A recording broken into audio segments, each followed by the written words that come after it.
You know, one of the things I love most about English is its simplicity. Unlike other languages, and for example, my experience in Portuguese, Latin languages, for every pronoun or person, you have to conjugate the verbs in a number of different ways.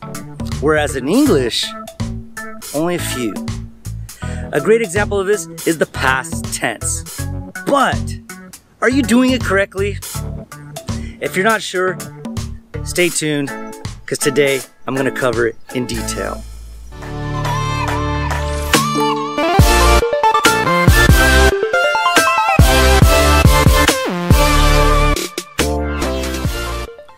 How's it going? Mr. Finn here once again with another lesson. If you're liking these videos, or if they're being a help to you in any way, I ask that you help me out by subscribing, pressing that bell for notifications, smash that like button, and leave a comment below.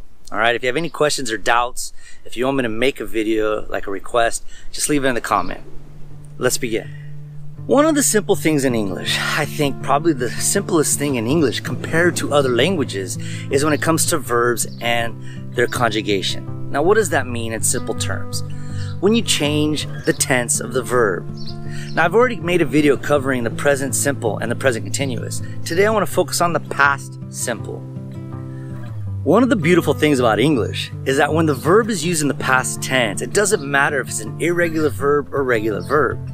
That when it's conjugated in the past tense, it is the same for all pronouns, all people. Okay? So for example, yesterday I went to church. My son, he went to church with me. In fact, my wife, my son, my daughter, myself, we went to church. So you see, I went, he went, we went. That's how it works. This morning, I ate an egg for breakfast and I cooked one for my son. So I ate an egg and my son ate an egg. You see how that works? It's really, really simple.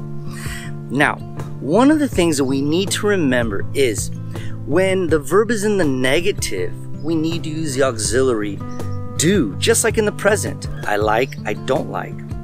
But when it's in the past tense, the difference is now we don't conjugate the verb. Instead, what we conjugate is the auxiliary, and the verb itself remains the same. You keep it in its base form. So, I ate an egg this morning. My son, he ate an egg this morning.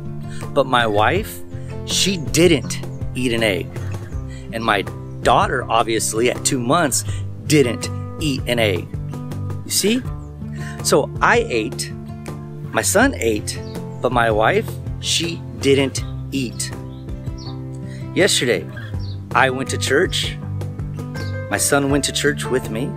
My wife, she went to church. But for argument's sake, my daughter, she didn't go to church. Alright? So when it's in the affirmative, you conjugate the verb. I went, she went, he went. But in the negative, you conjugate the auxiliary.